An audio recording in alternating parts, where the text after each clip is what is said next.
Professor Horror. Scary Stories. Last year, a few days before Christmas, I found a really cool ornament in a clearance box. It had a built-in camera to record a unique perspective on your holiday celebrations. I grabbed the last one from the store's dusty shelf and brought it home for less than $10. I forgot about it until my wife, my 2 daughters, and I decorated the house earlier this month. I told my daughters about the camera and said we'd secretly catch Santa in the act. I had an old costume in the attic and intended to deliver some gifts in full view of the camera on Christmas night. My girls were overjoyed and went back and forth trying to find the best place to put the ornament on the tree. They had no idea that I actually repositioned it later so it could just catch a good glimpse of the living room at a good angle. In the nights leading up to Christmas, I turned the camera on just to make sure everything was working properly. In the morning, I previewed the footage, just long enough to confirm the thing was working. Satisfied, I inserted the micro SD card back into the ornament and slipped in a new battery in anticipation for the big night. I didn't want to disappoint my girls with a failed recording.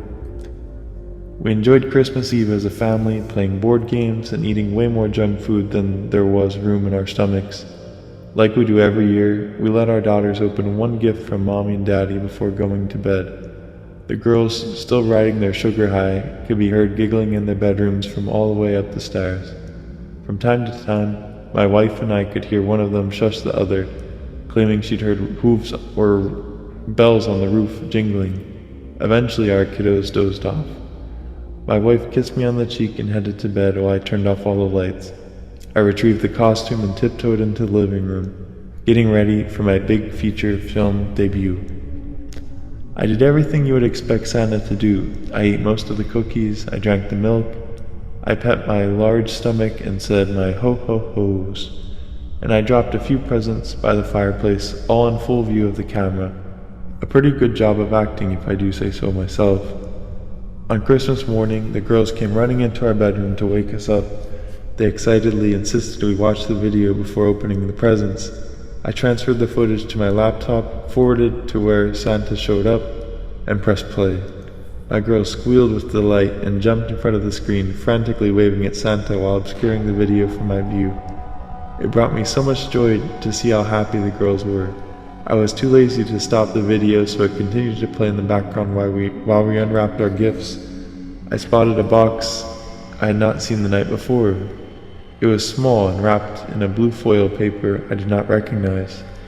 My name was on it, but my wife seemed as surprised as I was to see it there.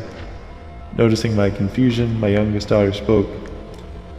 "Daddy, that's gotta be from Mr. Elf," she said, her voice cheerful and bright. I was ready to dismiss her elf comment as just another weird thing kids say, but my wife wasn't so quick to ignore it. "Honey, what elf?" she asked. My daughter pointed to the laptop, but by then the video had ended and all that was left on the screen was a preview of the first frame. "The one that came with Santa," she answered. Panic struck me like a bird in a jet propeller. I know my wife didn't dress up as an elf. I scanned the video, clicking forward and back until I saw what my daughter had seen. There was someone in the living room. He walked into the corner after I had turned the lights off. He stood there, watching me, parading around as Santa. The video went completely quiet after that. It was as though the camera failed to record a single sound. The strange tall man in an elf costume stood perfectly still for over an hour, watching the camera from a distance. After a while, he walked over to the plate of cookies and bit the head off of a gingerbread man. I glanced at the plate and I saw his teeth mark on the decapitated cookie. The man then quietly approached the Christmas tree. I thought the audio wasn't working, but as he reached the tree, I began hearing his slow and steady breaths. He reached towards the ornament and the video stopped. In a terrified frenzy, I grabbed the blue box he had left behind. I ripped the bow off it and tossed the frilly thing away. I frantically removed the wrapping paper, opened the box, and looked inside. There, on a bed of bubble wrap, was the battery I'd put in the camera that night before. My wife took the ornament and opened the back. The battery was missing. I don't know what scares me more, What the camera caught, or what the elf might have done after he turned off the camera.